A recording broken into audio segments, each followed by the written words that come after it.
Bem-vindo ao canal Liderança Relacional. Meu nome é Matheus Maia e hoje quero mostrar para você como a Bíblia responde a seguinte pergunta: pode um cristão passar por depressão?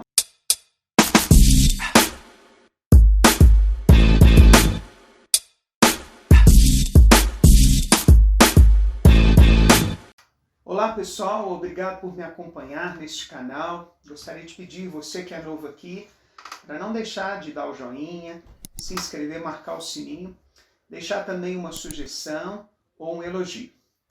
Valeu demais! Também sempre gosto de lembrar que todos os vídeos desta série, A Bíblia Responde, estão baseados no pressuposto da inspiração bíblica, ou seja, eu creio que o que a Bíblia diz, Deus diz. Então, sem mais delongas, vamos à pergunta de hoje. Pode um cristão passar por depressão? O que você acha? Coloque aí nos comentários a sua opinião, por favor. Alguns cristãos pensam que pelo fato de terem sido perdoados, serem salvos pela graça de Deus e especialmente por estarem servindo a Deus, não vão passar por depressão. Eles pensam que isso é algo que não pode acontecer com um cristão. Existe inclusive em alguns ambientes e meios cristãos de que a depressão é um mal espiritual, ou seja, é resultado da falta de fé, um ataque demoníaco, ou até um fruto de um pecado. Mas o que será que a Bíblia diz? Vamos ao texto de Salmos 6, escrito pelo rei Davi. Diz assim o Salmo: Senhor, não me repreendas na tua ira, nem me castigues no teu furor. Tem compaixão de mim, Senhor, porque eu me sinto debilitado. Sara-me, Senhor, porque os meus ossos estão abalados. Também a minha alma está profundamente perturbada. Mas tu, Senhor, até quando? Volta-te, Senhor, e socorre-me, salva-me por tua graça, pois na morte não há recordação de ti. No sepulcro, quem te dará louvor? Estou cansado de tanto gemer, todas as noites faço nadar o meu leito, de minhas lágrimas o alago. De tristeza os meus olhos se consomem, envelhecem por causa de todos os meus adversários. Afastem-se de mim todos vocês que praticam a iniquidade, porque o Senhor ouviu a voz do meu lamento. O Senhor ouviu a minha súplica, o Senhor acolhe a minha oração.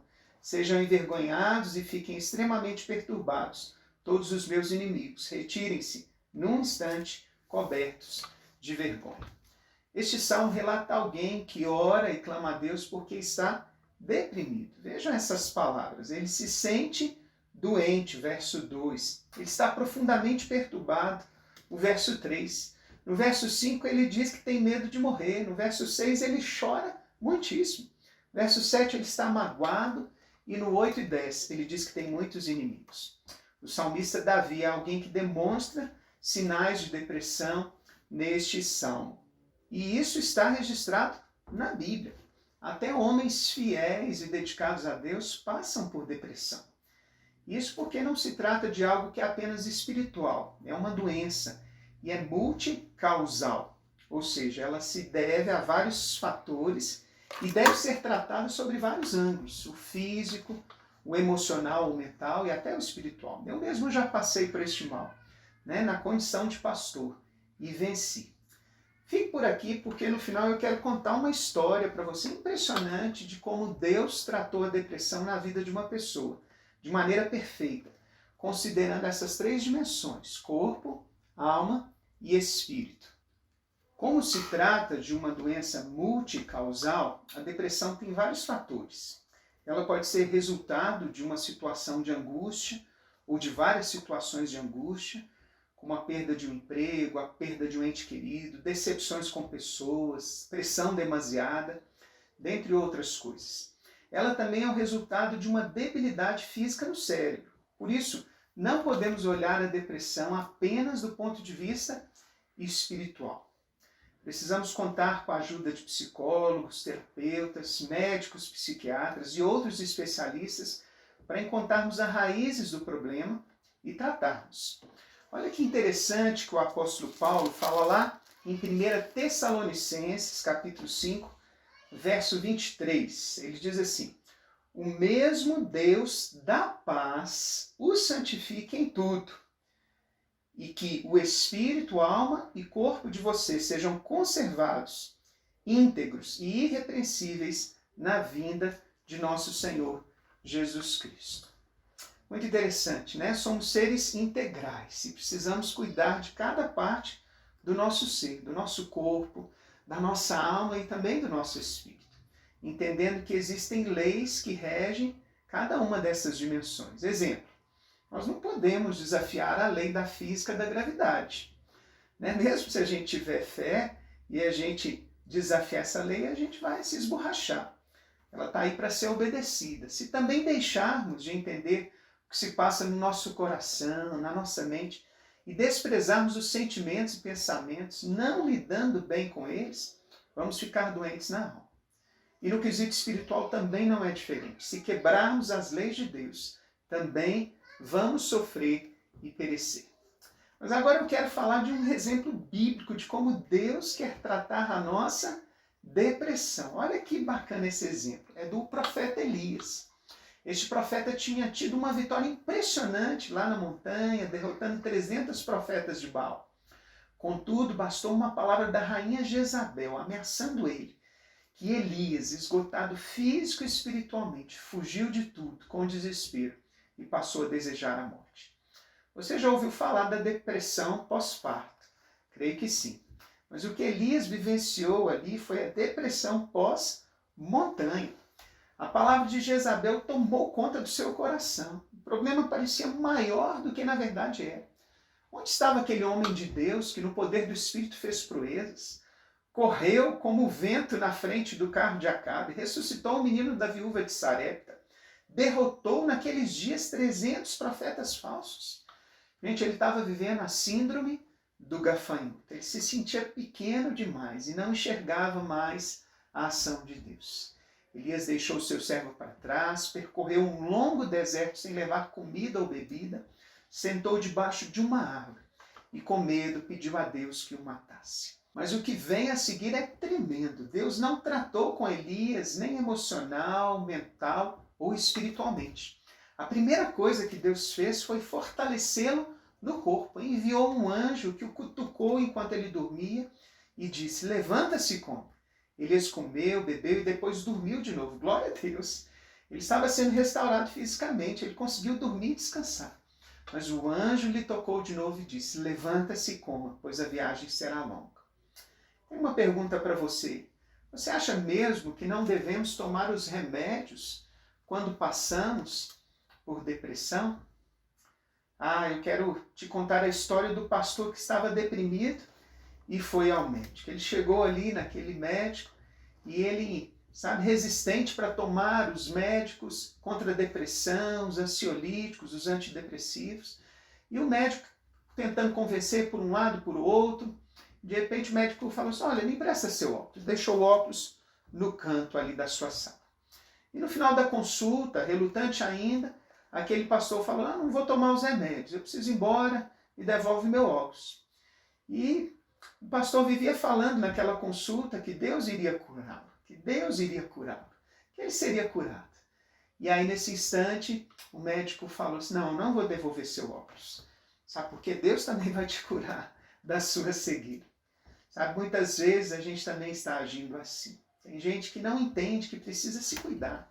Não dorme, enche a cara de refrigerante, de doce, não descansa, não pratica exercícios. E às vezes acha que a culpa é de Deus. Toma vergonha, meu irmão. Cuide do templo do Espírito Santo. Estes dias atrás, até o jogador famoso Cristiano Ronaldo, na frente das câmeras, afastou 2 garrafas de Coca-Cola e mostrou uma garrafa de água. Quem sabe que precisa dar o melhor para Deus. Quem se ama, cuida do seu corpo. Gente, a depressão tem uma causa biológica também. Conexões são interrompidas no cérebro. Hormônios deixam de ser produzidos. O corpo precisa de ajuda, de remédios para entrar em sinergia novamente e produzir o que está faltando. Mas não para por aí na história de Elias, não. Vamos continuar? Depois que Deus alimentou fisicamente a Elias, Deus foi um conselheiro para ele, tratou sua alma. Elias caminhou 40 dias e 40 noites até o Monte Horebe e entrou numa caverna. E 40 é um número significativo na Bíblia, significa tratamento, mudança, galgar novos níveis. Lembra lá de 40 dias de Moisés, ficou no monte recebendo orientações de Deus. 40 dias Jesus jejuou e daí por diante. Talvez naqueles 40 dias de caminhada Deus fez algo na vida de Elias. Mas lá naquela caverna, Deus perguntou para ele, o que você está fazendo aqui, Elias? Gente, Deus já sabia o que ele estava fazendo, mas ele queria ouvir da boca de Elias, queria que Elias percebesse a sua própria amargura e o seu engano. Elias então reclamou e falou que só tinha restado ele para servir ao Senhor. Sabe, Deus então deixou vir um vento forte, um terremoto e um fogo, mas Deus não se apresentou em nenhum deles. Então Deus fez passar o som de um sussurro suave e mansamente perguntou a Elias, novamente, o que você está fazendo aqui, Elias? Veja bem, Deus não julgou, não condenou, mas chamou pelo nome. E Elias respondeu o mesmo de antes, porque ele estava perdido. Sabe, muitos problemas atuais, batalhas espirituais, conflitos familiares, perdas e angústias, e também traumas lá do passado, da infância, podem causar depressão. E por isso nós precisamos de especialistas, pessoas que vão nos ajudar a cuidar da mente e das emoções. Pessoas que vão ir lá no âmago dos nossos problemas e propor novos caminhos, decisões, vão nos ajudar a nos conhecer melhor e enxergar aonde nós erramos, onde nós paramos, onde nós desistimos e caímos. Deus já tinha tratado Elias física e emocionalmente. Agora, por último, Deus dá a ele visão espiritual. Por quê? Porque ele estava cego. Seu desânimo, seu medo, a sua solidão levaram a tomar uma decisão impensada. Entrar naquele deserto sem comida nem bebida, um sol de rachar e pedir para morrer.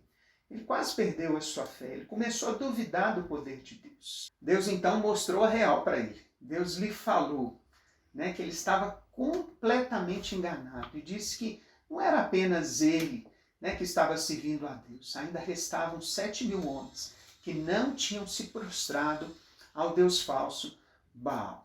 Deus também lhe mostrou o que ele estava para fazer e pediu que ele ungisse um novo rei, tanto para a Síria como um rei para Israel, e também o profeta Eliseu queria ocupar o seu lugar.